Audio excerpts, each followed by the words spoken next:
एक समय की बात है, महादेव और माता पार्वती पृथ्वीलोक के भ्रमण पर थे। चलते चलते उनकी नजर एक भटेहाल झोपड़ी पर पड़ी, जहां एक अत्यंत गरीब परिवार रहता था। उनके पास न ढंग के कपड़े थे, न खाने को भरपेट भोजन। माता पार्वती का कोमल हृदय ये देखकर पिघल गया। उन्होंने महादेव से कहा, हे प्राणनाथ, क्या आप इस परिवार का कष्ट दूर नहीं कर सकते? आपकी एक दृष्टि मात्र से इनका जीवन संवर सकता है।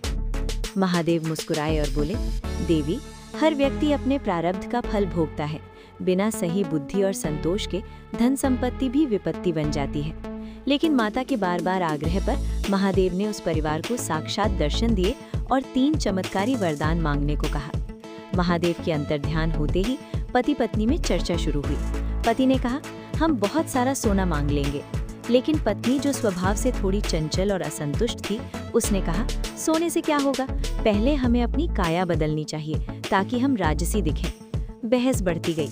गुस्से और जल्दबाजी में पत्नी चिल्लाई, काश मेरी देह पर सुंदर पंख आ जाते और मैं परियों जैसी सुंदर हो जाती। चमत्कार, पलक झपकते ही पत्नी के शरीर से बड़े बड़े पंख निकल आए। वो सुंदर तो दिखने लगी, लेकिन अब वो एक विचित्र प्राणी जैसी लग रही थी। न वो घर का काम कर पा रही थी, न सामान्य रूप से बैठ पा रही थी। उसकी सुंदरता ही उसकी मुसीबत बन गई। अपनी पत्नी की ऐसी हालत और पहले वरदान की बर्बादी देखकर पति का खून खौल उठा। उसने आओ देखा न ताओ और गुस्से में चिल्लाया, मूर्ख स्त्री, तूने अपनी सुंदरता के चक्कर में हमारा सुनहरा भविष्य बर्बाद कर दिया। जा, मेरी दुआ है कि तेरे ये पंख गायब हो जाएं और तू पहले से भी ज्यादा बदसूरत दिखने लगे। चमत्कार, दूसरा वरदान भी पूरा हुआ। पत्नी के पंख तो गायब हो गए, लेकिन पति के श्राप यानी वरदान के कारण वो पहले से भी ज्यादा कुरूप और डरावनी दिखने लगी। अब वे दोनों और भी बड़ी मुसीबत में फंस गए थे। धन तो आया नहीं, ऊपर से पत्नी की हालत बिगड़ गई। अब उनके पास केवल एक अंतिम वरदान बचा था। दोनों फूट फूट कर रोने लगे। उन्हें समझ आ गया था कि लालच और गुस्से ने उनका सब कुछ छीन लिया है।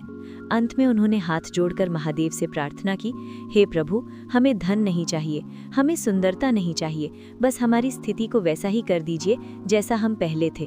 मेरी पत्नी को उसका पुराना रूप लौटा दीजिए। चमत्कार, तीसरा वरदान भी पूरा हुआ। सब कुछ पहले जैसा हो गया।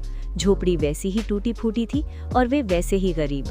महादेव ने माता पार्वती की ओर देखा और कहा, देखा देवी, जब तक इंसान के पास धैर्य और समझदारी नहीं होती, तब तक वरदान भी अभिशाप बन जाते हैं।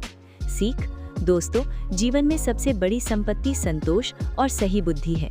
बिना इसके इंसान हीरे पाकर भी कंकड़ ही चुनता है।